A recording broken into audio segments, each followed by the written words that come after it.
जी हाँ दोस्तों, जब बारी आती है WWE रेसलमेनिया की तो कई सारे ऐसे सुपरस्टार होते हैं जो वापसी करते हैं। ऐसे में दोस्तों उम्मीद यही रहेगी कि WWE के बीस्ट कहे जाने वाले ब्रॉक लेसनर भी रिंग में वापसी जल्द ही करते नजर आएंगे। बता दें दोस्तों, ब्रॉक लेसनर को WWE रिंग में आखिरी बार कदम रखे करीब 1 साल पूरा होने वाला है, जहाँ WWE में अपना आखिरी मैच उन्होंने रेसलमेनिया 36 में लड़ा, जहाँ उन्हें ड्रू मैकिंटायर के खिलाफ WWE चैंपियनशिप बेल्ट गंवानी पड़ी। हालांकि लेसनर ने अभी तक WWE में वापसी के कोई पुख्ता संकेत नहीं दिए, लेकिन कई रिपोर्ट्स ऐसी सामने आती रही कि द बीस्ट ब्रॉक लेसनर की वापसी को लेकर अटकले हैं अभी तक। साथ ही ये भी बताया जा रहा है कि कब वापसी कर सकते हैं। इसके बावजूद कयास लगाए जा रहे हैं कि वो रेसलमेनिया 37 से पूर्व धमाकेदार वापसी कर सकते हैं, ताकि रेसलमेनिया 37 का एक अलग ही क्रेज फैंस के बीच देखने को मिले। रेटिंग्स और व्यूअरशिप की अगर दृष्टिकोण से यानी कि बात करें रेटिंग्स और व्यूअरशिप की, तो रेसलमेनिया WWE के लिए साल के सबसे महत्वपूर्ण इवेंट में से एक होता है। यही वो समय होता है जब WWE वालों की वैसे तो चांदी हो रही होती है, लेकिन सोने में ही बातें होती हैं, यानी कि चांदी चांदी हो जाती है। वहीं लेसनर अभी तक व्यूअरशिप की दृष्टि से कंपनी के लिए फ़ायदे का सौदा साबित होते हैं। भले ही ये किसी रॉ स्मैकडाउन में फाइट ना करें, लेकिन जब भी किसी पेपर व्यू में फाइट करते हैं तो यार पे छप्पर फाड़ आती है। इसी के साथ दोस्तों आपको बता दें, कुछ ऐसे भी रूमर्स सामने आ रहे हैं जिसमें बताया जा रहा है कि WWE वाले कैसे ब्रॉक लेसनर की वापसी करा सकते हैं। अगर देखा जाए तो एक तरफ WWE यूनिवर्स रेसलमेनिया 37 का बेसब्री से इंतजार कर रहा है, लेकिन उससे पहले साल के सबसे बड़े शो की स्टोरी लाइन्स को फास्ट लेन 2021 में अंतिम रूप दिया जाएगा।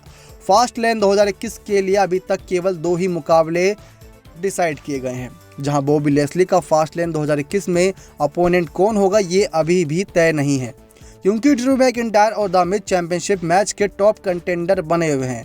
खैर, अगले PPV में लेस्ली को चैलेंजर कोई भी बने, लेकिन ब्रॉक लेसनर की वापसी किसी भी स्थिति में हो ही सकती है। यानी कि अगर ब्रॉक वर्सेस बॉबी लेस्ली मुकाबला होता है दोस्तों, तो सचमुच बहुत दिलचस्प हो जाएगा।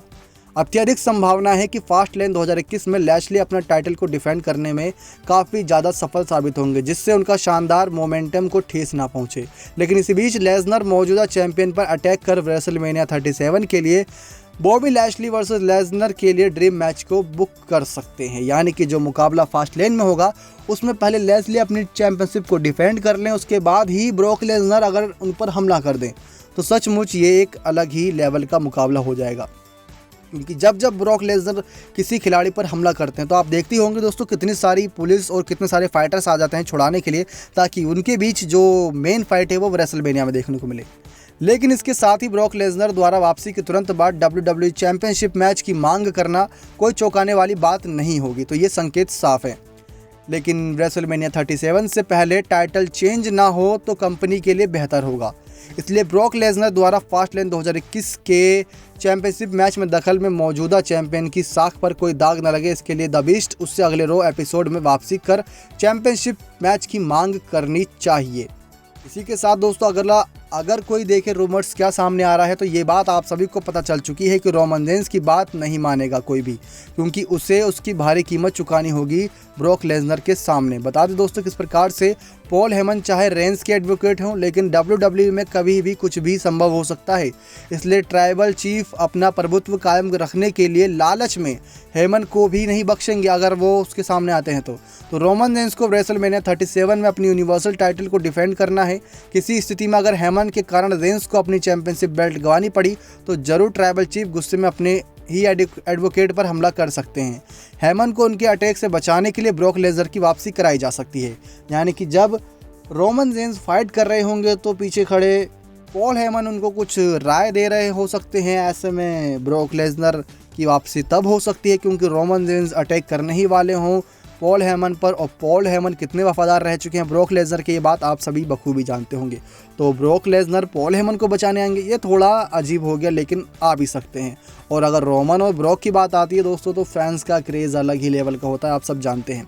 इसी के साथ दोस्तों Bobby Lashley versus Brock Lesnar ही अकेला ड्रीम मुकाबला नहीं है जिसे फैंस देखने के लिए एक्साइटेड है, बल्कि रिडल भी कई बार द बीस्ट को ललकार चुके हैं। और इससे पहले भी कई बार ऐसा हो चुका है कि ब्रॉक लेसनर ने किसी खिलाड़ी का नाम उठाने के लिए उससे रेसलमेनिया के मुकाबले लड़े हों। जैसे कि दोस्तों आप जानते ही होंगे डीन एम्ब्रोस के साथ लड़े थे।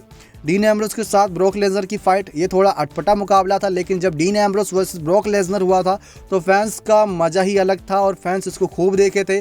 खूब सुप्लेक्स सिटी घुमाया था डीन एम्ब्रोस को, लेकिन डीन एम्ब्रोस ने भी ना जाने कितने हथियार का इस्तेमाल करते ब्रॉक लेसनर पर हमला किया था, लेकिन काम नहीं आए थे। लेकिन जीत उस मुकाबले में ब्रॉक लेसनर की हुई थी, क्योंकि थोड़ा बहुत पहले दिखाया पिटे हैं ब्रॉक लेसनर, उसके बाद उनकी जीत दिलाई गई थी। तो ऐसा ही कुछ हो सकता है दोस्तों कि रिडल का नाम उठाने के लिए ब्रॉक लेसनर का मुकाबला उनसे करा दिया जाए। हालांकि लेसनर इस मैच की खबरों को नकार चुके हैं, लेकिन हमें इस बात को नहीं भूलना चाहिए कि WWE में कुछ भी हो सकता है। रिडल मौजूदा WWE यूनाइटेड स्टेट चैंपियनशिप है, इसलिए फास्ट लेन या उससे अगले रो में लेसनर रिडल पर अटैक कर सकते हैं। रेसलमेनिया 37 के लिए ड्रीम मुकाबले की नींव यहीं से रखी जा सकती है। इस स्टोरी लाइन में शामिल होने से लेसनर अपने करियर में पहली बार WWE का कोई मिड कार्ड सिंगल्स टाइटल अपने नाम कर पाएंगे, यानी कि जैसे कि यूनाइटेड स्टेट चैंपियनशिप। तो कितना एक्साइटेड होंगे दोस्तों उस मूवमेंट के लिए आप, जब ब्रॉक लेसनर रखेंगे WWE की रिंग में वापस से कदम, क्योंकि इनके कदम WWE के लिए काफ़ी शुभ हैं। देखा जाए दोस्तों तो सबसे ज़्यादा चांसेस अगर बन सकते हैं तो या तो वो रोमन और पॉल हेमन के बीच कंट्रोवर्सीज में बन सकते हैं, या फिर बॉबी लैशली के साथ उनका कोई सिंगल्स मुकाबला। दोस्तों आप जरा इमेजिन करके देखिए, एक तरफ बॉबी लैशली एक तरफ ब्रॉक लेसनर, दोनों के बीच फाइट होनी है और दोनों मैदान में आते हैं, मैच रिंग में आते हैं, फिर वहाँ से इनकी फाइट शुरू होती है।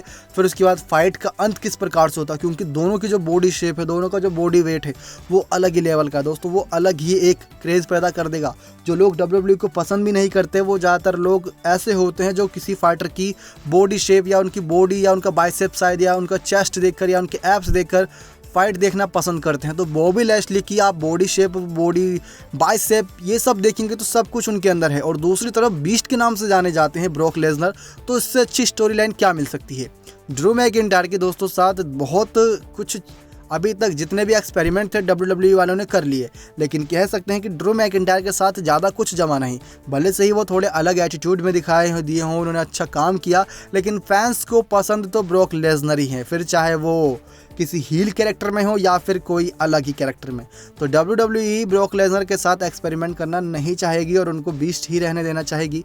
लेकिन बीस्ट के सामने किसको लाया जाए, बीस्ट के सामने क्या बेस्ट को लाया जा सकता है, ये दिलचस्प मुकाबला होगा। बीस्ट वर्सेस द बेस्ट का मुकाबला होगा तो किसकी होगी जीत, क्योंकि अगर बॉबी लैशली के सामने ब्रॉक लेसनर होंगे तो बॉबी लैशली के पास है दोस्तों चैंपियनशिप बेल्ट और वो उसको गंवाना नहीं चाहेंगे, क्योंकि बड़े समय बाद उनके हाथ लगी है चैंपियनशिप बेल्ट। तो उस बेल्ट को आसानी से जाने दें, ऐसा तो नहीं करने देंगे बॉबी लैशली। तो दोस्तों ये सारी हो गई ऐसी बात है जो रूमर्स के तौर पर फैल रही थी, आप सभी के सामने एक तरीके से परोस दिया है।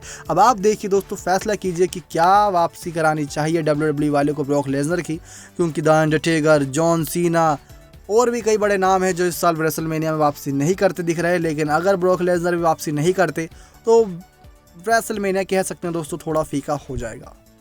नेक्स्ट 9 स्पोर्ट्स की रिपोर्ट, और चैनल सब्सक्राइब करना नहीं भूलेगा दोस्तों ऐसी और WWE अपडेट के लिए। धन्यवाद।